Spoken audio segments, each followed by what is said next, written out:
For many people, the 401k is going to represent the biggest single retirement tool that you have available. How should you invest it? Let's take a look.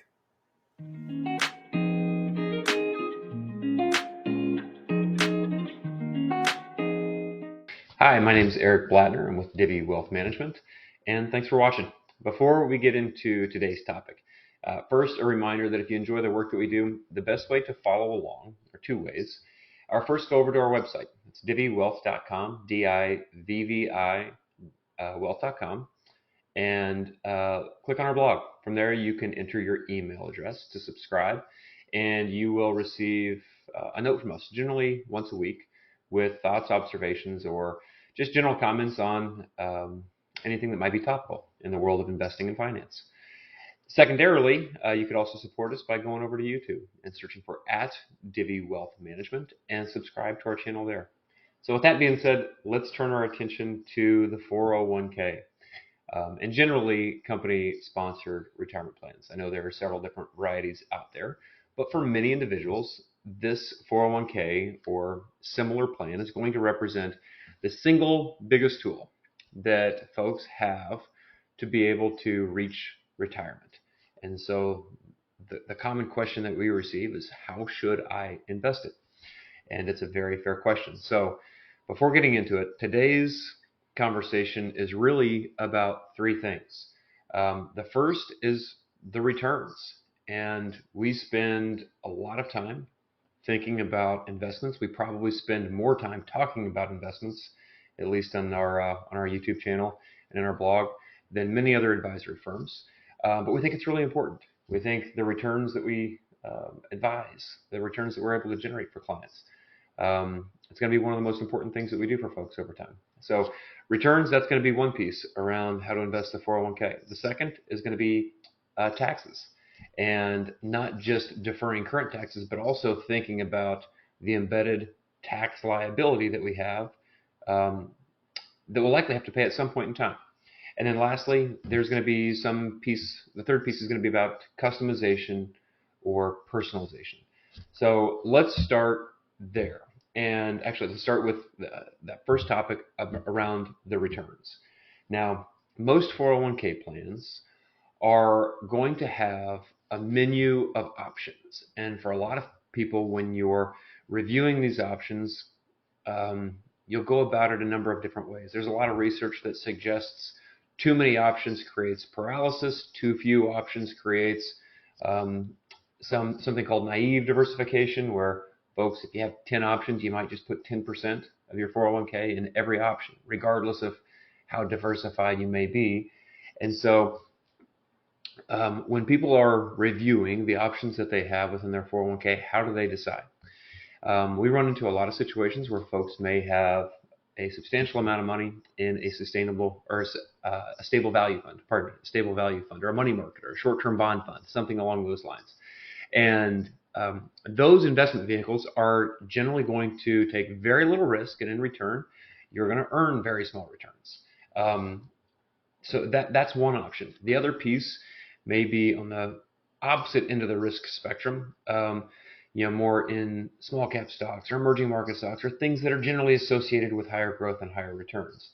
Our point is that how you allocate that 401k is going to matter a great deal if you're counting on those assets to support your retirement spending. So how do you allocate it? That's really the first piece that I think most folks want to tackle. And to help bring this point home, I'm going to show a table here that this actually feeds into the second situation too, or the second main topic of today, which is tax. And so this table essentially looks at a scenario or an example, a miniature case study of an investor with $500,000 in their 401k. And let's assume that they invest conservatively and earn 4%. They have an option where they go a little bit more middle of the road, earn 5.5%, or perhaps a little bit more growth oriented and earn 7%. And you can see, looking through this table, exactly how those different return assumptions play out over time. So I'm going to take a look, and the assumptions are there around the annual contribution amounts, $22,500, the employer match of $6,000 and then the rates of the return. So at 60 years old, I'm recording this at the end of 2023, so in roughly 16 years, those assets will have grown to somewhere around $2 million on the low end. That's assuming, again, you're earning around 4% per year, or a little over $3 million if you're able to earn closer to 7% on those monies. So again, that is a very large difference. I think that's actually stretched it over the course of 17 years, not 16 when I did the math. But you get the point. That's a big gap between 1.9 million and 3.1 million. And when we approach retirement, more is generally better. That's the goal. So investing in a way that allows us to maximize returns is really one of the first objectives. Secondarily, we do want to think about taxes. And we want to think about taxes really on two fronts. The first is that you have a silent partner. We all have a silent partner in these 401k accounts. Now, when we are making these 401k salary deferrals, the money never hits our paycheck. So it is taken out of our salary before we are taxed. It's quote unquote pre-tax money going into the 401k. It grows, it compounds, and then at some point in time when we withdraw those assets, we will have to pay tax. And we will also, it's important to remember that these dollars, when they're withdrawn, are considered ordinary income. Now, why does that matter? Ordinary income tax rates, at least in the United States, are likely going to be the highest tax rates that you will pay. So right now in 2023, the high end is 37% at the federal level. That's before we include any state income taxes. That's before we include any net investment income tax, which is an additional 3.8%. In many states, it's possible to get up to an income tax rate of around 50%, if not more. So this can be a really big deal as retirees are drawing down assets, particularly if they still have a lot of income in retirement. So you have that silent partner, and when you're calculating how much money you have or will have available to you to support those retirement spending needs, whether you want to travel or spoil the grandkids, whatever interests you, however you want to spend those years in retirement, you have to remember that there is that silent partner, and you need to account for the tax. So that's the first piece. The second piece is that the 401k is likely, especially if you're a higher income household, it's not the only retirement vehicle that you have available to you. You might have IRAs, you might have Roth IRAs, you might have brokerage accounts, things of that nature. And so one of the things that we pay a lot of attention to is the after-tax expected return. And since those 401k dollars are withdrawn, when they're withdrawn, they're treated as ordinary income. That's important to keep in mind. An investor that may feel like an allocation of 70% stocks, 30% bonds is appropriate. If we have multiple vehicles and tax buckets available to us, we want to plan accordingly. So there may be situations where filling the 401k with things like bonds and bond funds might make more sense. Generally, the return that's going to be generated from those type of investments is going to be treated as ordinary income anyway, because it's interest. And so interest income is treated as ordinary income. On the flip side, if you have that 70% in equities, to the extent that you're able, that you've got enough assets in different tax vehicles like Roth IRAs or brokerage accounts, you might tilt those accounts more heavily towards equities, really for two reasons. One is that they could receive preferential tax treatment. Long-term capital gains are taxed at a maximum 20% compared to 37% on ordinary income. So that's a benefit. And then secondarily, it's, again, going back to that first point, which is returns. Generally speaking, we would expect stocks to have a higher expected return than bonds. And so if we've got tax-preferred vehicles like Roth IRAs, and even in some cases, taxable brokerage accounts, where those withdrawals are going to be treated perhaps better by the IRS than those 401k dollars, we may want to pack those with the types of investments we would expect to grow the most over time. Hopefully that makes sense.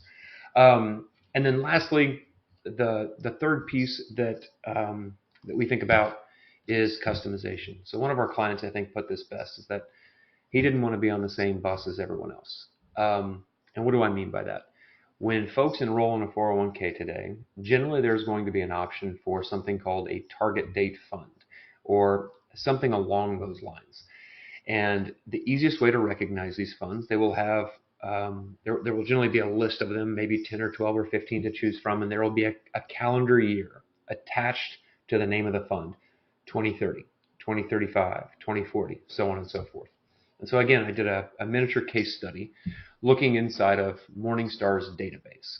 And I used 2040 as my sample year.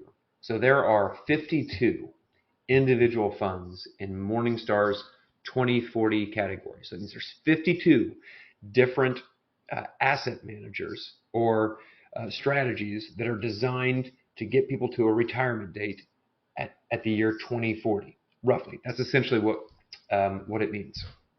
And within that group of 52 funds, the asset allocation varies wildly. So first of all, you would think that, or a lot of folks I think would assume that if everybody's trying to look at a roughly 16 or 17 year time horizon, that those portfolios, those funds might be invested in a similar way.